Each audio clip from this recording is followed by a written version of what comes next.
Ovarian cyst, what it is, the causes, the risk factors, the symptoms, diagnosis, everything that it entails. We're going to be talking about today. What is an ovarian cyst? An ovarian cyst is a fluid-filled sac which develops on one of our ovaries. Many are related to our menstrual hormone changes. These usually settle on their own within a few weeks without any treatment. Ovarian cysts doesn't cause any symptoms. However, if they become bigger or don't settle on their own, we may need treatment for them. So, what causes ovarian cyst? In the early stages of every menstrual cycle, our ovaries normally develop small cyst-like structures called follicles. When we ovulate, an egg is released from one of these follicles. If a normal follicle keeps growing, it becomes a functional cyst. This type of cyst usually disappears within 2 or 3 cycles. So, some of the factors that might be a risk of us developing ovarian cysts could be pregnancy, endometriosis. If we're experiencing hormonal changes, that could be related to infertility treatment. Also, severe pelvic infection that spreads to our ovaries. So those are just some risk factors. The symptoms of ovarian cyst. So some symptoms persons experience may vary because everybody is not the same. So most ovarian cysts are small, non-cancerous, and can cause no symptoms. However, some ovarian cysts may include one or more of the following. Pelvic pain. This may range from a dull, heavy sensation to a sudden, severe, and sharp pain. Also, there may be pain during sex. Another symptom is difficulty emptying your bowels. Also, a frequent need to urinate. Heavy periods, irregular periods, or lighter periods than normal. And the last one here is bloating and a swollen tummy. Some persons may even feel that you're pregnant when you have this swollen tummy because of how your tummy may look, especially if you're a person who is very flat and all of a sudden your tummy starts growing. Okay, so when do you see a doctor? You should see a doctor if you have sudden severe abdominal pain or pelvic pain. If you have pain with fever or vomiting, see the doctor. Also, signs of shock, and this may happen if you have excess bleeding, because that is one of the symptoms, excessive bleeding during your periods, or maybe even it's not your period, you're having excessive bleeding. So you may have signs of shock, which include cold, clammy skin, rapid breathing, lightheadedness, or weakness. Types of ovarian cysts. So there are a few types. One of the types are, as I mentioned before, functional cysts. And our ovaries grow small cysts called follicles each month. Follicles produce the hormones estrogen and progesterone and break open to release an egg when we ovulate. A monthly follicle that keeps growing is known as a functional cyst, and there are 2 types of functional cysts. One of them is follicular cyst, and the other one is corpus luteum cyst.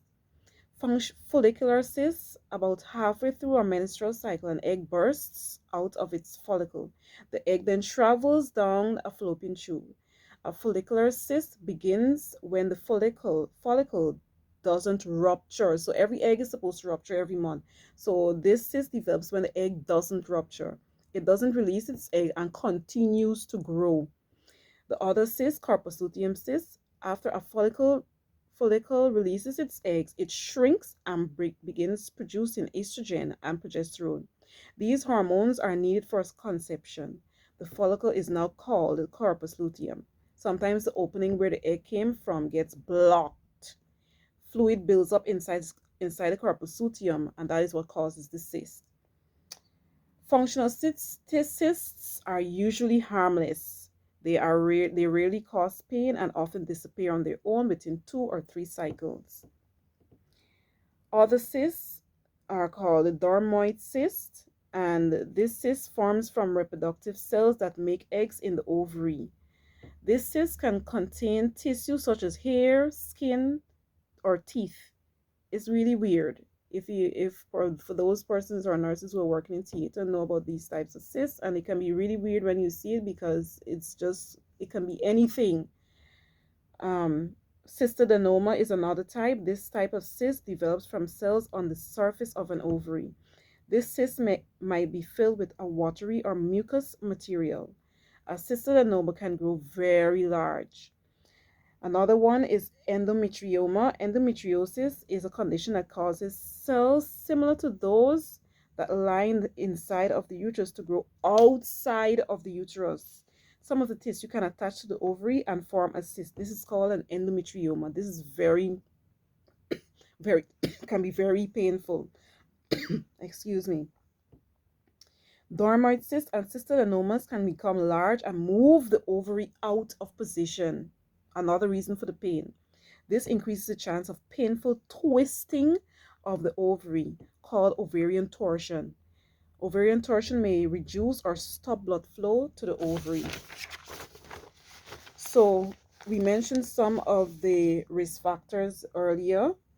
Um, so I won't go that over again. Complications.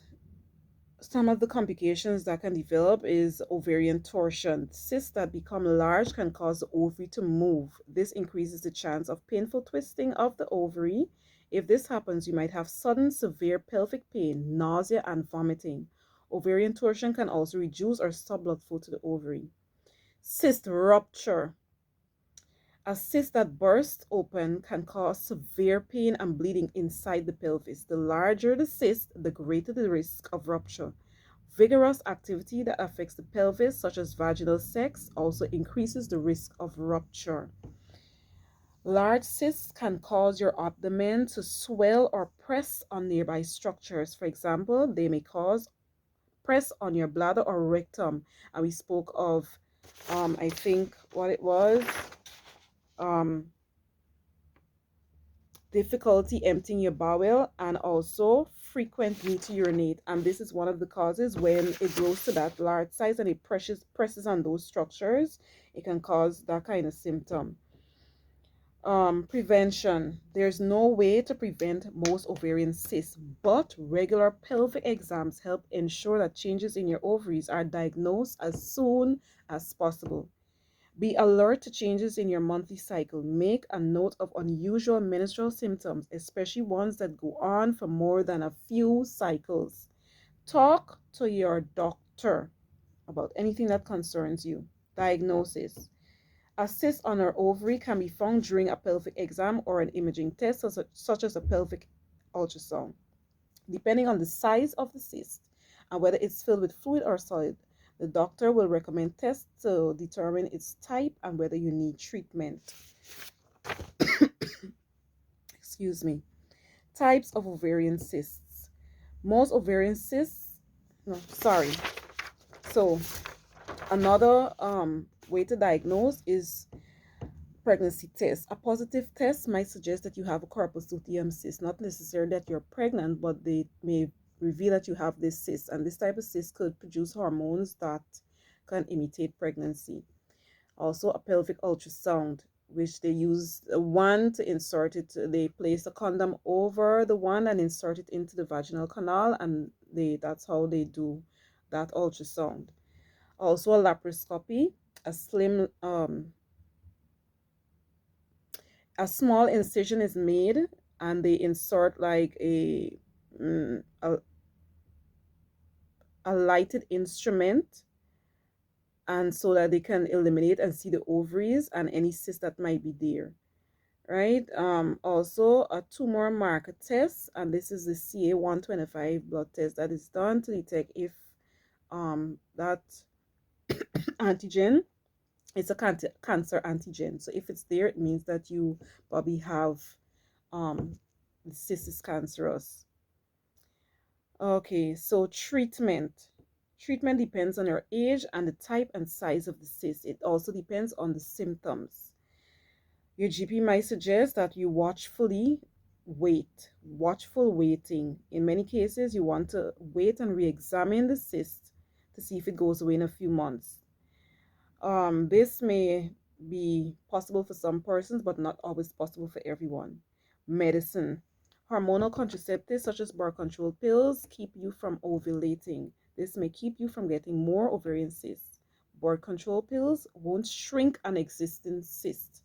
This is also an option for a lot of persons. So if it applies, your GP might recommend this treatment for you.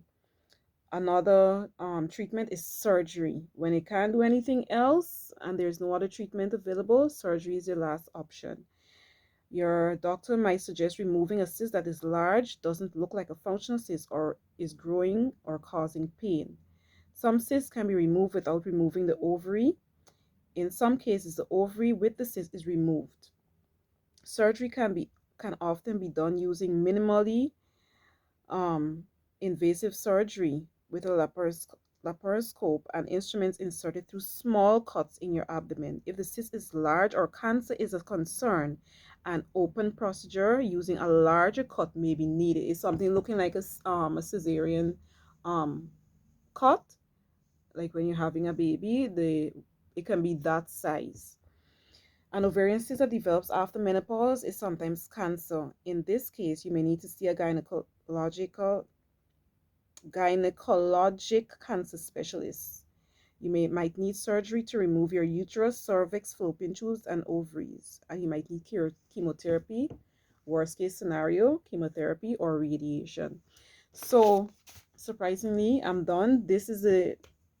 I'm speaking about this because a lot of our younger persons are being diagnosed with ovarian cysts, and I know persons are sitting on symptoms that are concerning, but because maybe you're afraid to go to the doctor to get yourself checked, you're sitting on not a gold mine, you're sitting on a landmine, and that can explode at any time and put your health at risk.